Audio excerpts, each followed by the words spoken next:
दिनै एनडिपिआ सोंब्ला नोंस्रा मा अबदान दं एफा गोबावजे माने 35 बोसोरसो जाथिनि थाखाय अस्त्र दिनानै माने आन्दलन खालामबाय बिसोर मा लाबोखो होनना सोंब्ला जिर' एनडिपिखौथ' बिसोर जिर' खालामबाय जिर' जाबाय एनडिपिआ दिनै रिप्लाय होनो गैया बिसोर जेबो माने बुंनो हाथावथ' जाथियाव जेबो गैयासै दा बिनि दाय गैया सोरनि दिनैनि गुबै टपिकआनो जाहैबाय जोंहा बिटिसिनि चिफ हाग्रामा मैलो सारा जोंनो रोखा रोखा मा बाथ्रा फोरमायदों बेजोंनो लोगोसे दावराव देख्रेब आदै सारा एनडिपिखौ लानानै गोबां बाथ्रा बुंलांदों स' रायजोफोर नोंथांमोना फारसेनिफ्राय नायलांदो आङो बिपिएफ हान्जानि आफादगिरि जानानै गासिबो रायजो राजाफोरखौ आङो गोसो गोरबोयै आङो बयखौबो खावलायो जे नोंथांमोनहा गासिबो जेसेबां हारि माहारि दङ जेसेबां धर्मियनि मानसिफोर दङ बयबो खौसेयै जोंनि बिपिएफ हान्जाखौ मदद हो जोंखौ देरहासार खालामहो जोङो देरहासार जाखांनायनि उनाव बिटिसिनि गासिबो रायजो राजानि जानानै गासिबो धर्मिय धोरोमनि आफादफोरनि जानानै जोङो सहाय खालामलांगोन खामानि मावलांगोन आरो आंहा बिसास दङ गासिबो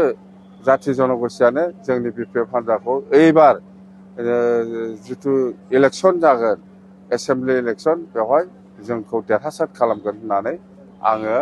आसा खालामबाय बे गोरिब गुन्द्रा जाम्बा जाम्बिनि अरुणाचल दाननाय माबा स्किम दानलायनाय जों बेखौ लुबैया जाम्बा जाम्बिनि गेजेराव गोरिब गुन्द्रानि गेजेराव खुनु पार्टि थाया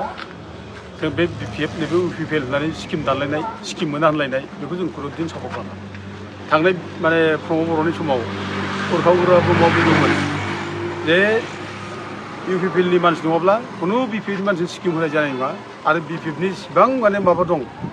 सापर्टार दं सोरबो जों माने ना गोरान फोराननाय बायदि रानजि होगोन जों होननानै उरखाव ब्रह्मआ बुंदोंमोन जे बेखौ स्ट्रं माबायै जों निन्दा खालामदों जे खबरदार जाथि नेताफ्रा जाहाथे बे रोखोम दैदेना गोरिब गुन्द्राया जिखि पार्टियाव थाया मानो माबा मोनसे सुजुग लुबैनानै थांनो हागौ पार्टियाव खिन्थु बिदि होननानै जे जों नैबे इउपिपिएल नैबे बिपिएफ होनलायनानै स्किम बोखावलायनांगौ स्किम दानलायनांगौ जे बेखौ खुनुदिन सापर्ट खालामा बयखौ अननांगौ बयखौ अननानै जों माबा खालामनांगौ बजबनानै लानांगौ जों बेखौसो लुबैयो आरो बे स्किम जे दानदों होनना बुंदों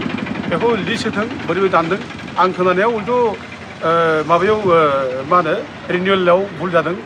रिनिउवेल खालामाखै दा बेयावथ' सोरनाबा दानजादों रिनिउवेल जायाखै फैयाखै ओमफ्राय लोगोसे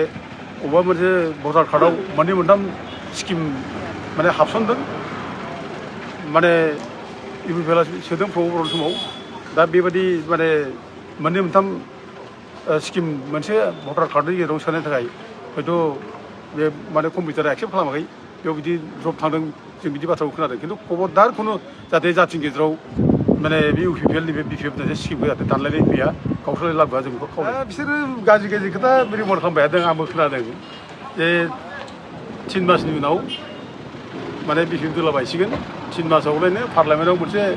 माने बिल फैगोन 125 एमेन्डमेन्ट बिल दा बे बिला फैब्ला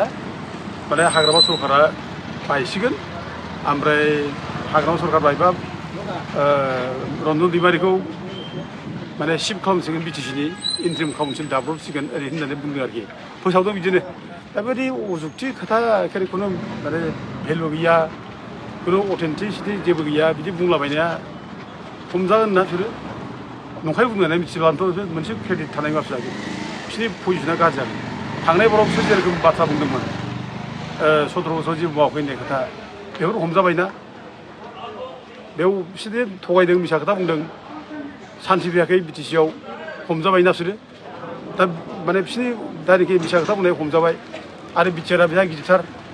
बिदि होनना बुंलाबायनाय बेयावबो हमजाबाय परिबर्तन लाबोनाय बाथ्रा न'खराव साख्रि लाबोगोन सुइजार बानायगोन सेल्फ हेल्प ग्रुप फैसा होगोन हमजाबायना दा बे खारनावनो बिसोरो